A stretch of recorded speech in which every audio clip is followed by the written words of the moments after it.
আসসালামু আলাইকুম। 18 বাংলা সংবাদে সবাইকে স্বাগত জানাচ্ছি। আমি ভাবনা আহমেদ। শুরুতেই বিআরবি কেবল সংবাদ শিরোনাম। মুজিবনগর সরকারের সবাই মুক্তিযোদ্ধা হিসেবে বিবেচিত হবেন। বঙ্গবন্ধু কিংবা 4 নেতা বাদ পড়ার বিষয়টি সঠিক নয়, মুক্তিযুদ্ধ বিষয়ক উপদেষ্টা।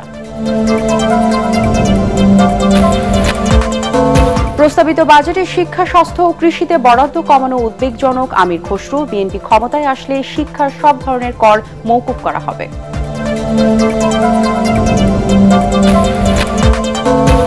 ঈদযাত্রায় সড়ক ও রেলপথে বাড়ছে ঘরমুখো মানুষের ভিড়। যাত্রীদের জিম্মি করে বাড়তি ভাড়া আদায়ের বিরুদ্ধে তৎপর প্রশাসন।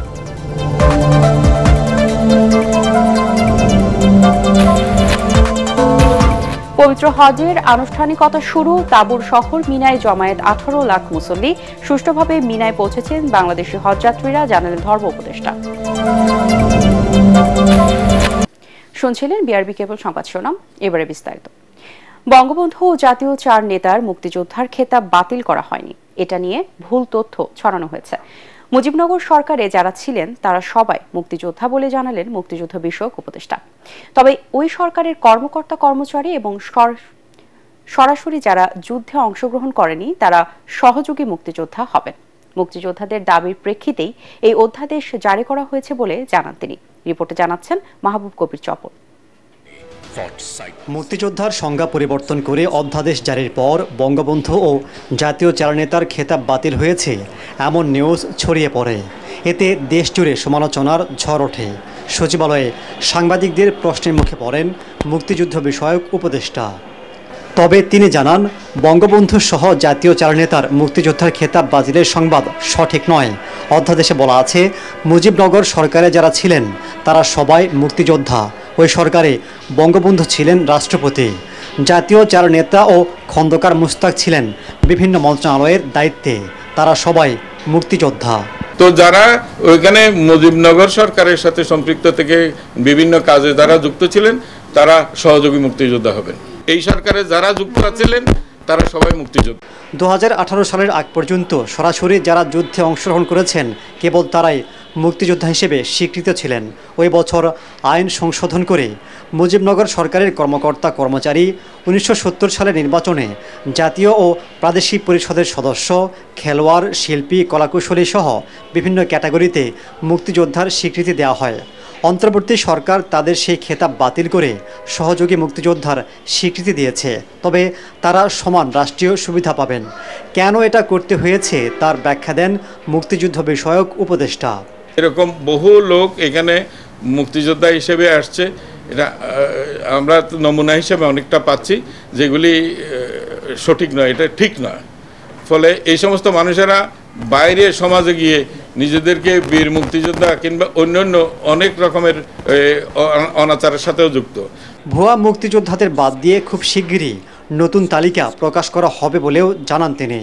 মুক্তিযোদ্ধাদের সুযোগ সুবিধা বাড়ানো হবে বলেও জানান উপদেষ্টা। মাহবুব কবির চপল, ATN বাংলা, ঢাকা।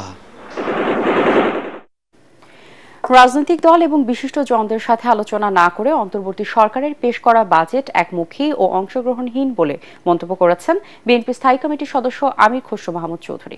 2025-26 বাজেটের আনুষ্ঠানিক প্রতিক্রিয়া জানাতে সকালে গুলশানের চেয়ারপারসন কার্যালয়ের সংবাদ সম্মেলনে তিনি একথা বলেন। এতে উপস্থিত ছিলেন স্থায়ী কমিটির সদস্য গয়েশ্বর চন্দ্র রায় এবং সেলিমা রহমান। খসরু বলেন, শিক্ষা বা স্বাস্থ্য এবং কৃষিতে বরাদ্দ কমানো উদ্বেগের। এছাড়া কালো টাকা সাদা করার সুযোগ, কর ফাঁকি প্রদানকারীদের পুরস্কৃত করার শামিল উল্লেখ করে নিয়মিত করদাতাদের সাথে বৈষম্য করা হয়েছে বলে মন্তব্য করেন তিনি। এ সময় বিএনপি সরকার গঠন করলে 180 দিনের পরিকল্পনা তুলে ধরেন আমির খসরু। বলেন, প্রথম 6 মাসে 1 কোটি মানুষের কর্মসংস্থানের ব্যবস্থা করবে বিএনপি সরকার। এছাড়া শিক্ষাক্ষেত্রে সব ধরনের কর মওকুফ করা হবে বলেও জানান তিনি। স্বৈরাচার সরকারের সময়কালে সকল ঋণ তদন্তে জাতিসংঘের কমিশন গঠনের দাবি জানান তিনি।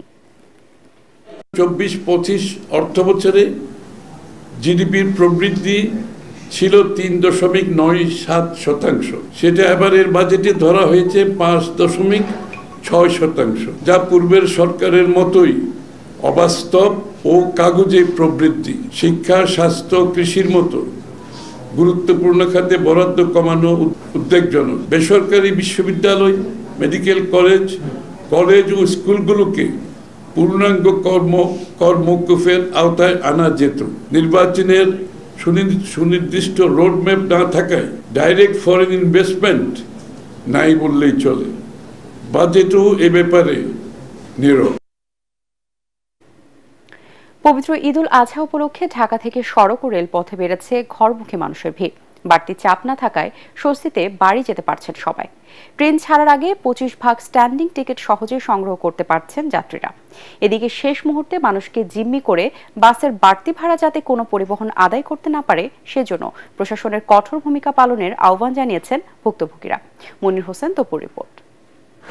ঈদে বাড়ি ফেরার ভোগান্তির চিত্র এখন আর নেই, বদলে গেছে সার্বিক ব্যবস্থাপনা।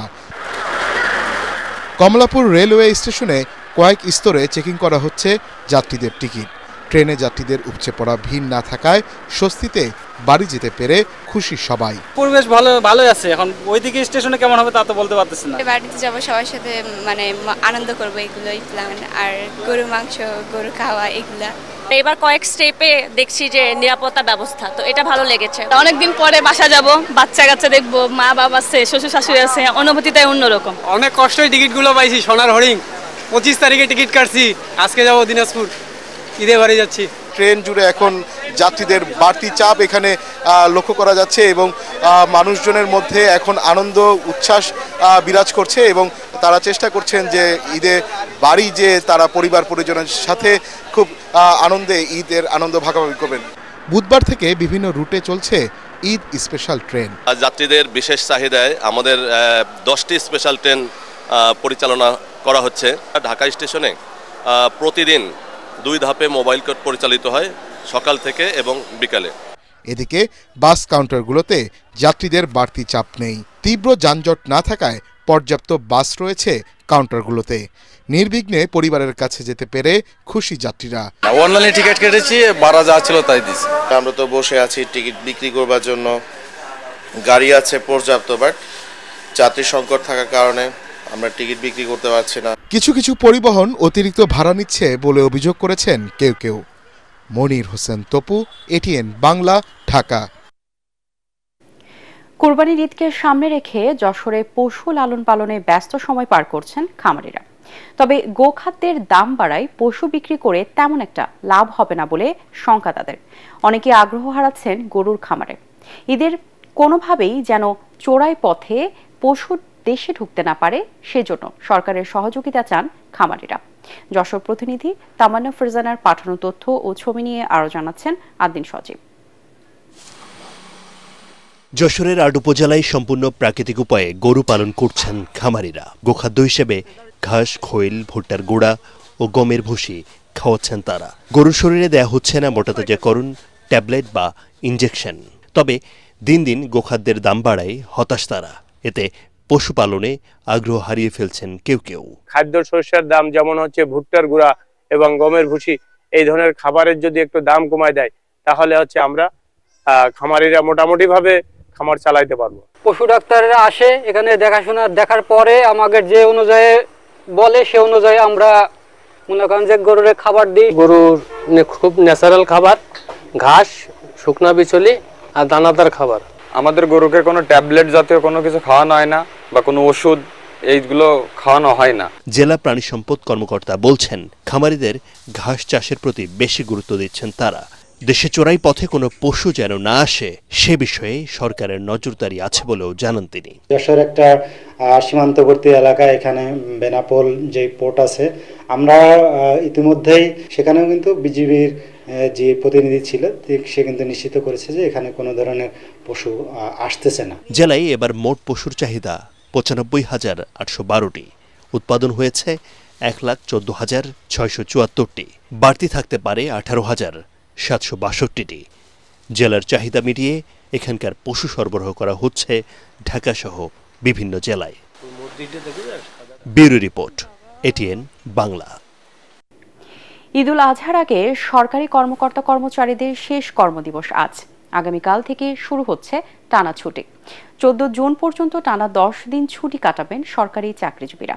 এর আগে উপদেষ্টা পরিষদের সিদ্ধান্ত অনুযায়ী গত 7 মে ঈদ উল আজহা উপলক্ষে আগামী 11 ও 12 জন নির্বাহী আদেশে ছুটি ঘোষণা করে প্রজ্ঞাপন জারি করে জনপ্রশাসন মন্ত্রণালয়। একই সঙ্গে গত 17 ও 24 মে সাপ্তাহিক ছুটির দিনে অফিস খোলা রাখা হয়। সে অনুযায়ী 2 শনিবার অফিস খোলা ছিল। ছুটি শেষে আগামী 15 জুন আবারও চালু হবে এসব অফিস।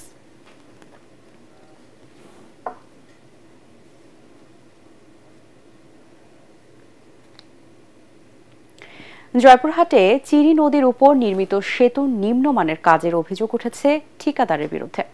সেতুটির নির্মাণ কাজ শেষ না হতেই দেবে যাওয়া সহ বিভিন্ন অংশে ধরেছে ফাটল। এতে চরম ঝুঁকি নিয়ে চলাচল করছে স্থানীয়রা। যে কোনো সময় ঘটতে পারে দুর্ঘটনা। অনিয়মে জড়িতদের বিরুদ্ধে ব্যবস্থা নেওয়ার কথা জানিয়েছেন বিএমডিএ কর্তৃপক্ষ। জয়পুরহাট প্রতিনিধি রফিকুল ইসলাম রফিকের রিপোর্ট, জানাচ্ছেন শরীফুল ইসলাম। সাধারণ মানুষের দুর্ভোগ নিরসনে 2024 সালে জয়পুরহাট সদর উপজেলার উত্তর জয়পুর এলাকায় চিরি নদীর ওপর ফুট ওভার ব্রিজ নির্মাণ কাজ শুরু হয়। বরন্দ বহুমুখী উন্নয়ন কর্তৃপক্ষের তত্ত্বাবধানে 72,73,000 টাকায় কাজটির দায়িত্ব পান রাজশাহীর ঠিকাদারি প্রতিষ্ঠান রফিক অ্যান্ড মিম ব্রাদার্স। ঠিকাদারি প্রতিষ্ঠানের কাছ থেকে 2024 সালে 7 জুন কাজটির দায়িত্ব বুঝিয়ে নেন বরন্দ কর্তৃপক্ষ।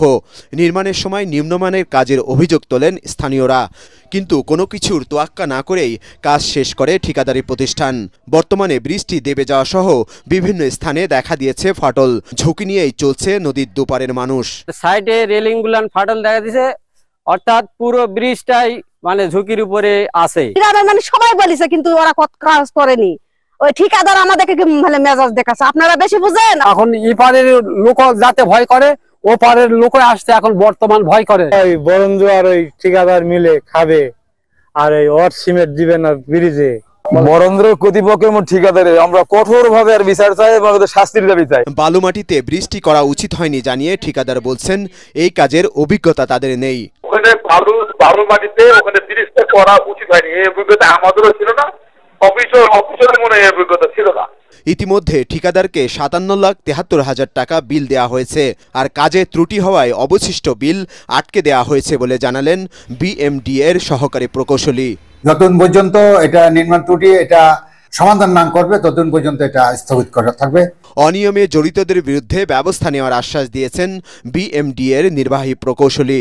আমাদের উচ্চ পর্যায়ে একটি কমিটি যে ডিজাইন করে দিবেন এবং সেই অনুসারে এখানে ত্রুটিটা সংশোধন করা হবে এবং জিনিসটা যেন আরো মজবুত হয়, কৃষকদের যেন কোনো উপকার আসে।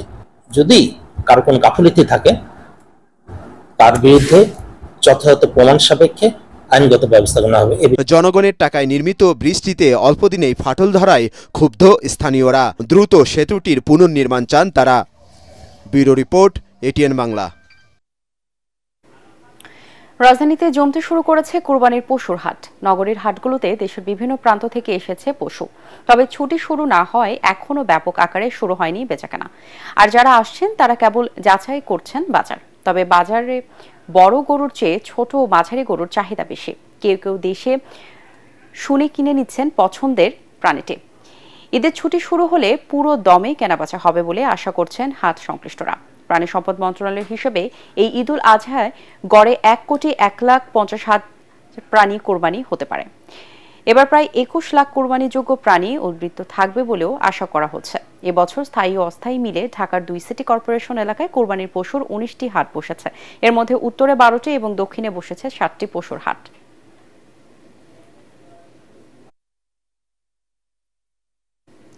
দর্শক, এই মুহূর্তে রাজধানী ঢাকা পলিটেকনিক ইনস্টিটিউট পশুর হাটে আছেন আমাদের সহকর্মী ইয়াসিন রানা। আমরা সরাসরি চলে যাচ্ছি তার কাছে। রানা, হাটে পশু আমদানি কেমন দেখছেন? ক্রেতা বিক্রেতাদের দাম নিয়ে কেমন তরজর চলছে?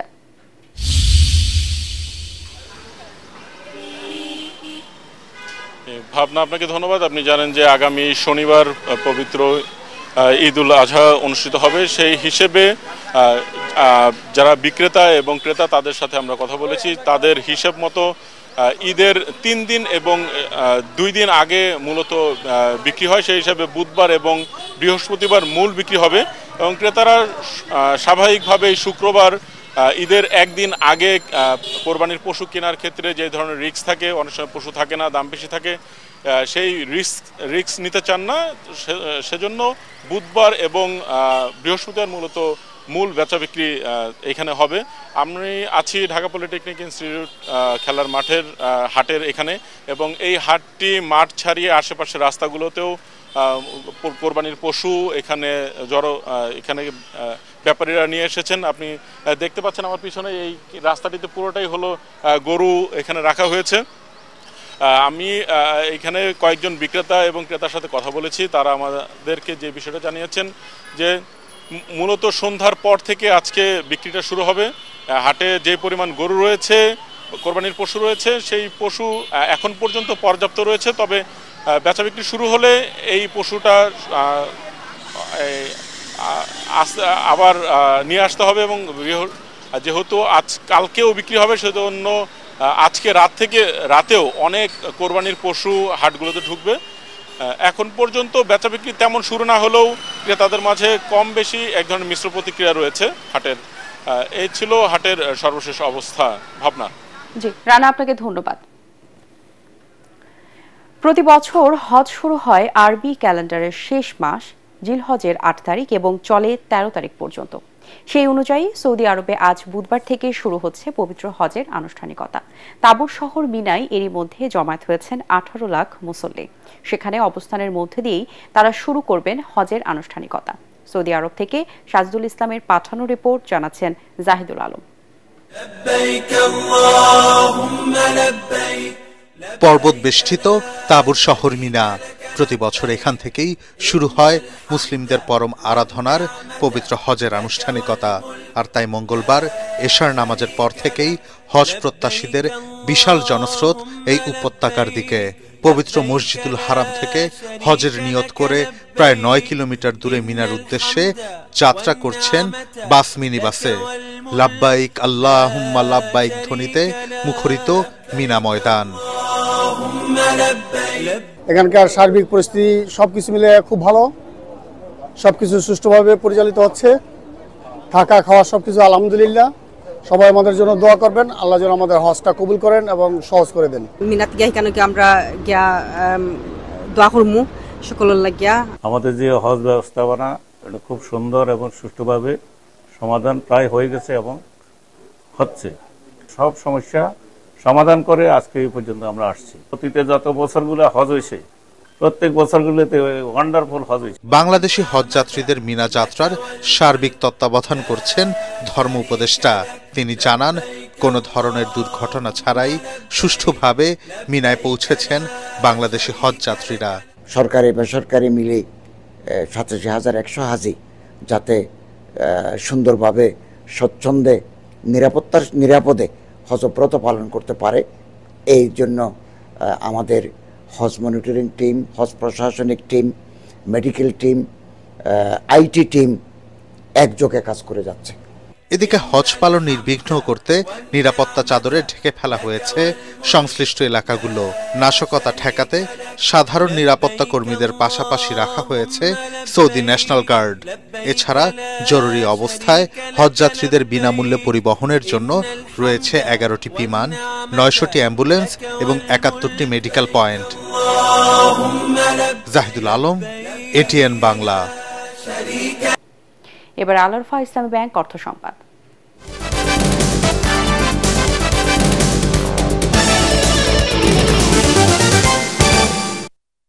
খাগড়াছড়িতে এখন চাষ হচ্ছে নতুন জাতের বিনা ধান 25। বিনা উদ্ভাবিত এই ধানটি প্রিমিয়াম কোয়ালিটির বোরো ধানের জাত হিসেবে ব্যাপক ফলন হয় খুশি কৃষকরা।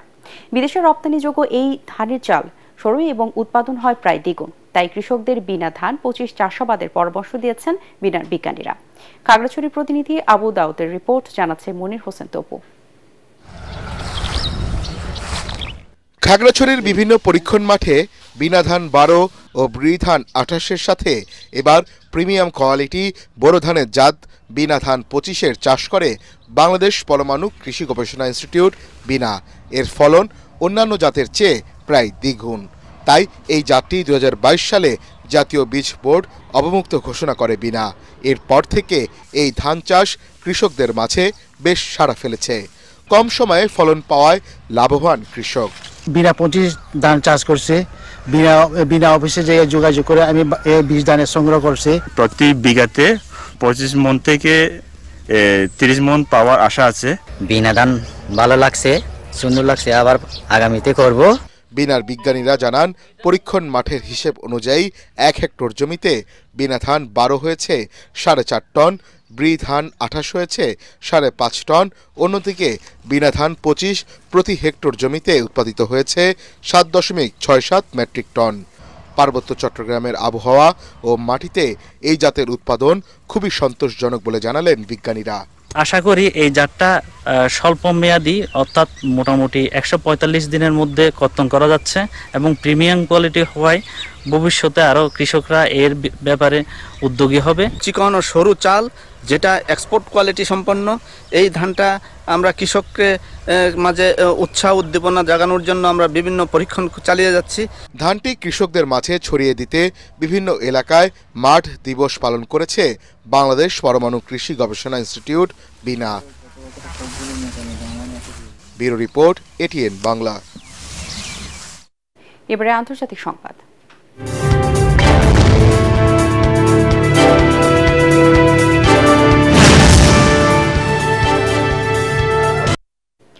পেহেলগাম কাণ্ড এবং তার প্রতিশোধে পাল্টা পদক্ষেপ হিসেবে ভারতের অপারেশন সিঁদুর নিয়ে খোলাখুলি কথা বলতে দেশটির প্রধানমন্ত্রী নরেন্দ্র মোদীকে চিঠি দিয়েছে বিরোধী 16টি দল। চিঠিতে নরেন্দ্র মোদীর প্রতি সংসদে বিশেষ অধিবেশন ডাকার আহ্বান জানানো হয়, যেখানে আরও বলা হয় পেহেলগাম কাণ্ড ও অপারেশন সিঁদুর নাম দিয়ে পাকিস্তানে হামলার বিষয়ে 1.5 মাস কেটে গেলেও দেশটির জনগণকে রাখা হয়েছে ধোঁয়াশার মধ্যে। এ সময়ের মধ্যে পরপর 2টি সর্বদলীয় বৈঠক ডাকা হলেও প্রধানমন্ত্রী মোদী তাতে অংশ নেননি। এছাড়া এই অপারেশনে পাকিস্তানের হাতে ভারতের যুদ্ধবিমান ধ্বংস নিয়ে দেশের বাইরে শীর্ষ সেনা কর্মকর্তাদের মন্তব্যে অসন্তোষও দেখা দিয়েছে। এর জেরে এই মাসের মধ্যে বিশেষ অধিবেশন আয়োজনের ব্যাপারে এই চিঠি। আন্তর্জাতিক সংবাদ মাধ্যমগুলো বলছে অপারেশন সিঁদুর ঘিরে বেশ বিপাকে রয়েছে মোদী প্রশাসন। এবারে খেলার খবর।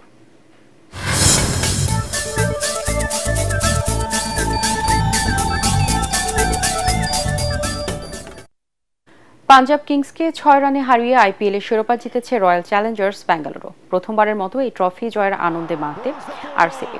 একই সাথে 18 বছরের অপেক্ষা ঘুচিয়ে চ্যাম্পিয়ন হওয়ার স্বাদ পেলেন বিরাট কোহলি।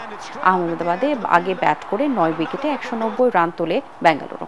সর্বোচ্চ 43 রান আসে বিরাট কোহলির ব্যাটে। জবাবে 136 রানে 5 উইকেটে হারিয়ে চাপে পড়ে শ্রেয়াস আয়ারের দল। সেই চাপ থেকে আর বের হতে পারেননি তারা। 30 বলে 61 রান তুলে পরাজয়ের ব্যবধান কমান শশাঙ্ক সিং। শেষ পর্যন্ত প্রীতি জিন্তার দলের ইনিংস থামে 7 উইকেটে 184-তে।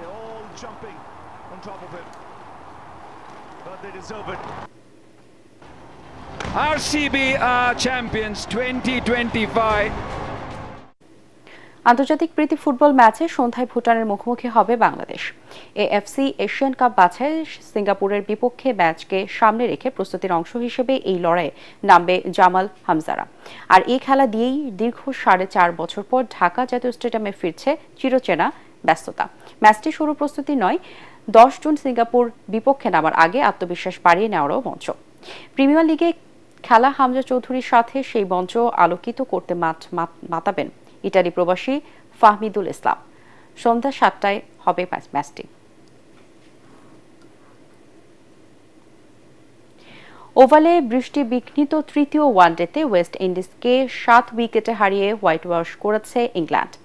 টস হেরে ব্যাটিংয়ে নেমে 9 উইকেটে 251 রান তোলে অতিথিরা। সর্বোচ্চ 70 রান করেন শেরফান রাদারফোর্ড। এছাড়া 63 রান আসে আটে নামা গুতাকেশ মতির ব্যাটে। আর 9 নম্বরে নেমে 41 রান করেন আলজারি জোসেফ। জবাবে 40 ওভারে 246 রানের লক্ষ্য পায় স্বাগতিক দল। 29 ওভার 4 বলে সেই লক্ষ্যে পৌঁছে যায় ইংল্যান্ড। 2 ওপেনার জ্যামি স্মিথ 64 আর বেন ডাকেইট খেলেন 58 রানের ইনিংস। এরপর জস বাটলারের 20 বলে 41 রানের ঝড়ো ইনিংসে সহজেই জেতে ইংল্যান্ড। শেষ করার আগে বিআরবি কেবল সংবাদ শিরোনামগুলো জানিয়ে দিব আরও একবার। মুজিবনগর সরকারের সবাই মুক্তিযোদ্ধা হিসেবে বিবেচিত হবেন, বঙ্গবন্ধু কিংবা 4 নেতা বাদ পড়ার বিষয়টি সঠিক নয়, মুক্তিযুদ্ধ বিষয়ক উপদেষ্টা।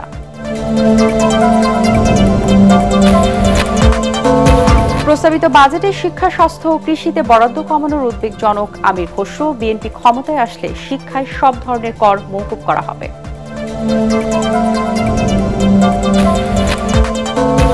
ঈদযাত্রায় সড়ক ও রেলপথে বাড়ছে ঘরমুখো মানুষের ভিড়। যাত্রীদের জিম্মি করে বাড়তি ভাড়া আদায়ের বিরুদ্ধে তৎপর প্রশাসন।